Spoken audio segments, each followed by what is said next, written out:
y a este análisis de los números que estamos haciendo. Bienvenido, Nico, ¿cómo estás? Es como el hermano menor de Guillermo. Ahí está. Ahora ¿Me sí, escuchan ahora ahí? te escuchamos. Sí, perfecto. Fuerte y claro, 10-4. Yo lo escucho bajito. ¿Queréis que gritemos?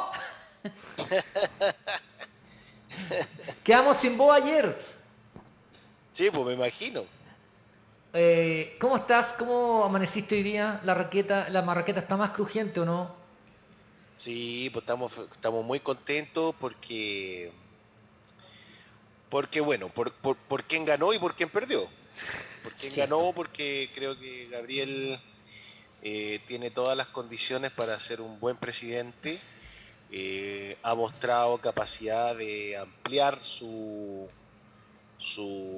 base política, capacidad de acoger, de escuchar en términos programáticos, y no me cabe ninguna duda que va a tener la capacidad de armar un buen equipo para conducir el gobierno. Y también por quien perdió, porque la amenaza que significaba Kass, que a mí igual me sigue preocupando que 3.600.000 chilenos votaran por un ultraderechista como él. Hay que trabajar, hay que tener presente aquello, pero, pero, pero qué bueno que no ganó Kass también. O sea, era una amenaza demasiado fuerte para la democracia, para el proceso constituyente, para los derechos sociales que se han logrado conquistar, distintos avances en los últimos 30 años. Así que feliz. Además la victoria fue muy contundente, muy clara, participó mucha gente, la alegría ayer en las calles fue una cosa muy, muy impresionante, muy impresionante. Así que mucha esperanza, como dijo nuestro nuevo presidente, mucha alegría porque la esperanza ayer le ganó el miedo y hay que trabajar duro ahora, como diría el compañero Allende, con más pasión y más cariño, porque se viene una tarea bien, bien compleja en los próximos 4 años. Eso te iba a decir un poco, ya que este es el Observatorio Legislativo, ¿verdad?, del Instituto Igualdad. Nico, ¿qué puede hacer en este escenario nuevo que tiene el Congreso? Con un presidente que va a ser favorable, ¿verdad?, a los partidos de izquierda, entonces, que pertenece a la coalición de Apruebo Dignidad. ¿Qué puede hacer el Congreso para ayudar a Gabriel Boric a que esto avance, digamos, que se avance en los cambios que necesitamos? Y qué tan Bueno, sentidamente ha pedido el pueblo en la calle, podríamos decirlo. Mira, no va a estar nada de fácil. Lo dijimos aquí cuando, después de la primera vuelta, el resultado del Congreso es muy complejo, el resultado electoral que hubo es muy complejo, porque el Senado está prácticamente empatado y la Cámara de Diputados y Diputadas hay 81 votos que uno podría contar, entre comillas, de lo que hoy día es la oposición. Mañana no necesariamente todos esos votos van a ser oficialistas, pero podría decir que se podrían alinear detrás de algunos, 81 votos no de derecha, si uno quiere definirlo de alguna forma. Ya. Pero ahí hay distintas sensibilidades políticas, distintas visiones, y la coalición del presidente va a tener así como Gabriel ayer ganó con la mayor cantidad de votos que ha ganado un presidente de la historia de Chile, va a ser el presidente con la coalición con menor fuerza parlamentaria de un gobernante que haya habido en el país. Solo son 37 diputadas y diputados la coalición de gobierno del presidente, y solo son 5 senadores, los que tiene de los 50 senadores, y 37 diputadas y diputados de los 155. Es poca fuerza parlamentaria para impulsar a gente. Por eso la capacidad, decía yo, y el talento que yo sé que tiene Gabriel, lo que se tiene que traducir ahora es cómo él construye, cómo él convoca a otras fuerzas para alcanzar al menos mayorías que le permitan avanzar en las iniciativas que son más relevantes. ¿Te refieres tú a, por ejemplo, la exconcertación, PS, PPD? Claro, al PS, al PPD, al Partido Radical, a algunos independientes, Incluso al partido y al Partido de la Gente podría ser también. Bueno, el Partido de la Gente tiene 6 diputados que pueden tener una relevancia. Yo no lo estoy contando en esos 81. Si se logran convocar mejor aún, se puede construir una mayoría más sólida, pero no sabemos muy bien cómo van a actuar esos diputados y diputadas. Entonces, bueno, tiene que ir ampliando este círculo de influencia, de apoyo, de base, de política. Al menos el PS ayer, o sea, anunció al día siguiente de la primera vuelta y lo volvió a ratificar ayer, que va a apoyar a Gabriel sin ningún tipo de condición, sin pedir nada a cambio, y que va a poner los votos en el Congreso para aquellas reformas estructurales, pero esto hay que irlo construyendo en el día a día. Las relaciones políticas se tienen que ir alimentando todos los días, y eso va a requerir mucho talento, mucha capacidad de diálogo, que va a ser fundamental para poder lograr avanzar al menos en un par de cuestiones importantes. Hassan. Ya, yo quiero hacer una interpretación y quiero saber la crítica de Nicolás al respecto, porque estoy seguro que no va a estar tan de acuerdo. Está generando un tremendo debate que mencioné antes de qué está generando un tremendo debate acerca de qué significa esta votación de Gabriel Boric. Porque, como bien dice Nico, hay una diferencia entre la fuerza expresada en el Parlamento y esta tremenda votación en segunda vuelta. Entonces, claramente, los votos de Gabriel Boric no son de Gabriel Boric simplemente. Es una tremenda movilización anti extrema derecha, anti José Antonio Kast. También vuelve la coalición de apruebo de 2020. Pero, ¿esto qué significa? Ha pasado una cosa pero muy curiosa en la prensa empresarial, porque hoy día las mismas personas que estaban diciendo que en Chile hay una polarización, que hay dos extremos, que Gabriel Boric es un candidato extremista, los mismos periódicos que dicen Boric extremista, hoy día dicen ganó Boric gracias a su moderación. Es para reírse, porque realmente la tesis o la interpretación que están tratando de instalar, los mismos que decían que Boric era extremista, es que Boric ganó por su moderación y tenía por ende que dejar o abandonar la idea de hacer cambios profundos. Habían personas que anunciaron el muerte de octubrismo con la primera vuelta presidencial, pero fueron las primeras personas que estaban anunciando la muerte del octubrismo desde octubre de 2019. Entonces, claramente hay personas que están tratando de ver en estos resultados lo que siempre querían ver, que es esta cosa de la victoria, del centrismo, de la moderación, etcétera, etcétera. Y hay la columna que analizamos la semana pasada, de la derrota inevitable de Boric, de Mansuy, que creo que es muy paradigmático en ese sentido, ¿no? Habla dice que un Gabriel Boric domesticado deja de ser Gabriel Boric y por ende, incluso si gana, dice Mansuy, quedará casado en una línea de una lógica que enfrentó la concertación. Entonces la apuesta del Frente Amplio será inevitablemente derrotada, porque no van a poder hacer esos cambios. Y eso tiene que ver con una ceguera frente a la Convención Constituyente, porque está bien decir que no hay mayorías en el Congreso para hacer cambios, y yo creo que por eso va a ser difícil avanzar en la agenda legislativa. Pero ¿cuánto espacio ves, Nico, para hacer los cambios desde la Convención Constitucional y proteger la Convención, que sí va a poder paulatinamente pero hacer las reformas, pero reformas bien profundas? Porque al final decir que esto va a ser un gobierno como el de Elwin, va a seguir el librito de acuerdos de la transición o de la democracia y los acuerdos, obvia esa institucionalidad que permite algo mucho más profundo, aunque de más largo plazo también. De hecho, algunas personas estaban diciendo que podría la convención generar conflictos para Boric, precisamente para eso. ¿Nico? Con lo que dice Hassan, la gran oportunidad transformadora que va a tener ese gobierno es lo que disponga como proyecto la Convención Constitucional. Ahora, yo creo que hay que hacer una distinción importante, porque una distinción que, digamos, en política es más o menos clásica. Una cosa es la ejecución de un programa de gobierno, y la ejecución de los programas de gobierno suelen hacerse a través de las mayorías parlamentarias que logra tener un presidente electo.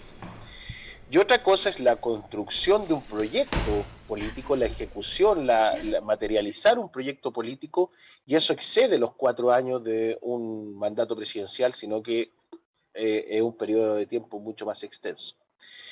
Las fuerzas parlamentarias van a ser importantes para la ejecución del programa.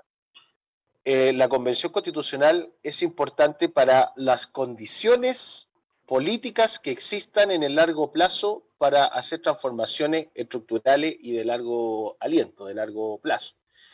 Y por lo tanto, a mí me parece que la Convención va a entregar la oportunidad de generar una arquitectura jurídica que permita hacer transformaciones profundas.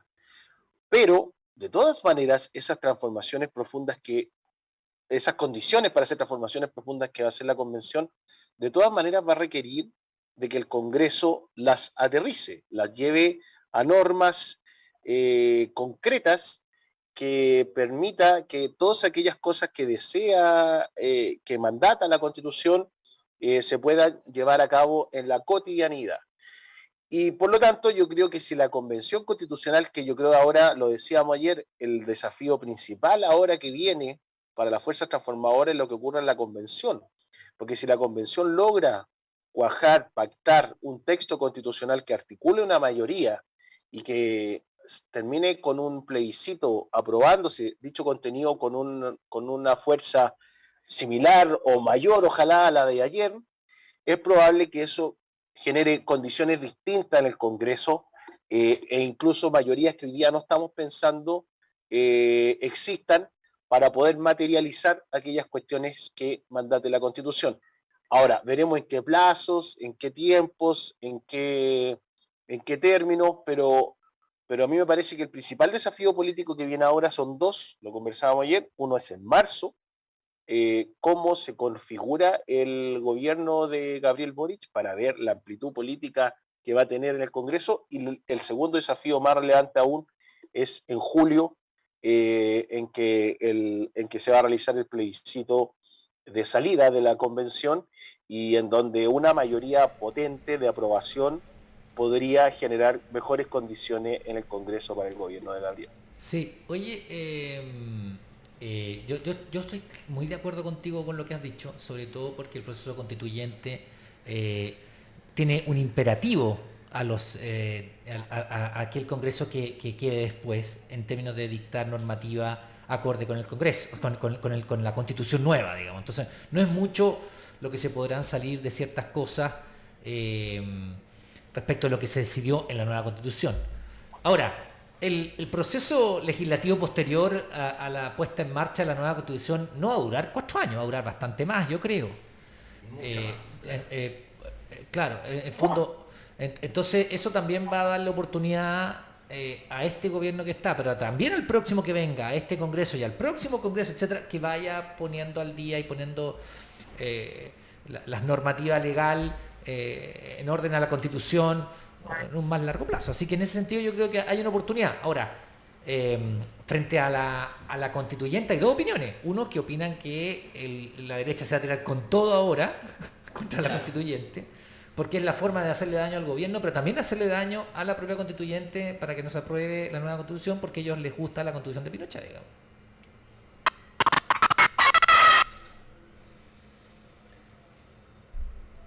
No sé si te escucho, Nico. ¿Me escuchas, Nico? Se me cortó lo último que dijo Daniel cuando decía que la derecha se pudiera ir en contra de la convención.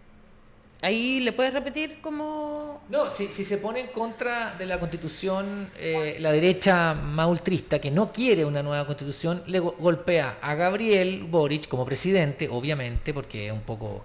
Y también a la propia constitución buscando el rechazo, digamos. O sea, la derecha ahora va a estar enfocada en golpear a la constituyente, que tiene contradicciones como todas las instituciones, como todas las personas, para que no se avance o para que se la rechace y así de pasadita pegarle al próximo gobierno. Claro, pero mira, puede tomar una actitud u otra la convención, no, o sea, la derecha dentro de la convención y por fuera, que lo más grave con toda esta campaña de prestigio que ha intentado instalar. Pero lo interesante es que los 2/3 siguen estando en manos de quienes no son de derecha en la convención.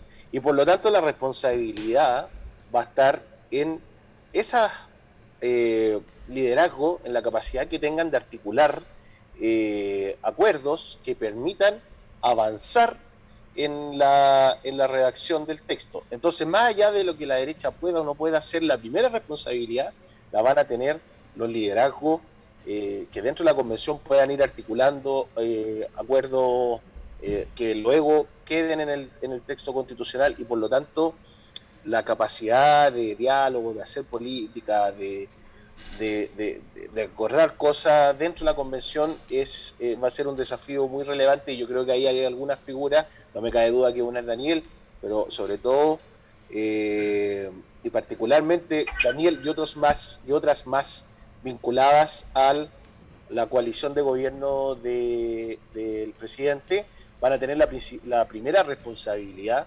de poder convocar y construir acuerdos, principalmente con aquellos convencionales que no son de derecha, pero ojalá sumando también aquellos convencionales de derecha más moderadas, que se darán cuenta que seguir negando la posibilidad de que exista una nueva constitución es un error incluso táctico político, porque lo trataron de hacer para el plebiscito, perdieron, lo trataron de hacer en la elección de los convencionales, perdieron. Kass levantó nuevamente el discurso del rechazo en su candidatura y perdió.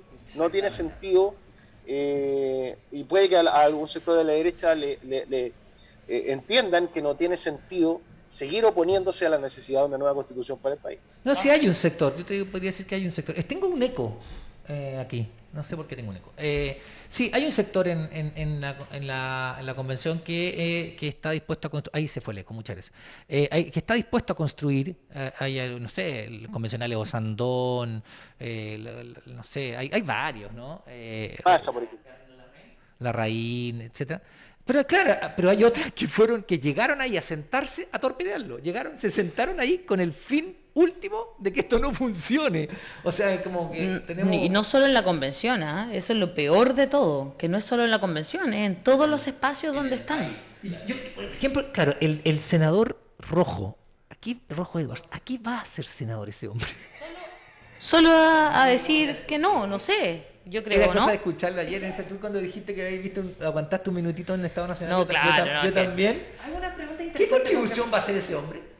Que yo me pregunto, porque si hubiera perdido Gabriel Boric, tendríamos toda la prensa oficialista diciendo, entonces tiene que haber más moderación, tiene que haber una tremenda reflexión de la centroizquierda porque perdieron, y dónde está la reflexión acerca de su cercanía con la violencia, que no han condenado suficientemente, la protesta, bla, bla, bla. ¿Por qué no escuchamos de la prensa empresarial la necesidad de la derecha de plantear una profunda reflexión acerca de su cercanía con la violencia y la violación de derechos humanos? Su cercanía con posiciones extremistas. Es la derecha que tiene que hacer una reflexión acerca de su decisión de juntarse con políticos muy extremistas, y ellos tienen que tratar de hacer revivir una derecha liberal, no revivir, quizás nacer por primera vez en Chile, lamentablemente. Yo diría. Una derecha democrática, una derecha moderada, una derecha como la de Angela Merkel en Alemania, por ejemplo. Esa derecha que falta definitivamente. Es imposible avanzar en derechos sociales y universales y un país democrático que puede tener alternancia de poder si es cada vez tener el riesgo de caer en algo tan extremista como Kast o como la posición de negacionistas de la UDI. Tiene que existir, para poder tener una alternancia de poder razonable de un país civilizado, una derecha civilizada también.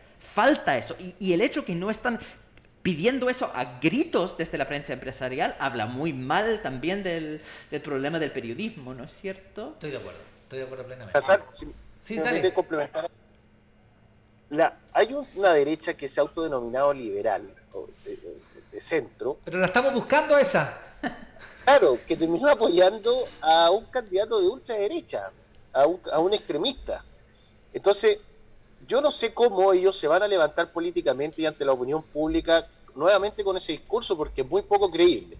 Entonces yo invito que en esa necesidad que van a tener de redimirse ante la opinión pública, para que alguien le haga sentido ese liberalismo que abandonaron en el último rato, una forma de redimirse es colaborar y no ponerse de manera obstructiva al trabajo de la convención relevante ahí en esos liderazgos. Y creo que también le haría bueno y le haría bien que en el Congreso los parlamentarios de esa comilla derecha liberal comiencen un camino de redimirse de sus pecados cometidos en esta última semana y colaborar con un gobierno democrático que ganó con una amplia mayoría. Yo voy a decir algo medio feo, pero tengo mis dudas. Yo creo que hay que lo que... No sé si es el miedo. Preferiría pensar que es el miedo irracional que los vence. Pero, ¿verdad? Tengo duda legítima de que haya alguien... Hubo un economista que dijo que no podía votar por Kast y todos lo celebraron, no sé si tú lo conoces, pero fue el único. Yo no conozco gente. Y el otro riesgo que vinculado con esto es que Trump perdió una elección y sigue dominando el Partido Republicano. Porque es un problema que mencionó Guillermo, que es que ellos se instalan como una base dura activista en las redes sociales y en los, pero entre no los son, militantes, pero y ellos ya no se mueren por eso, secuestran la derecha. Te discuto algo, ahí te lo discuto. La derecha ayer mismo le dijo al republicano que estaba ahí que ellos no eran lo mismo.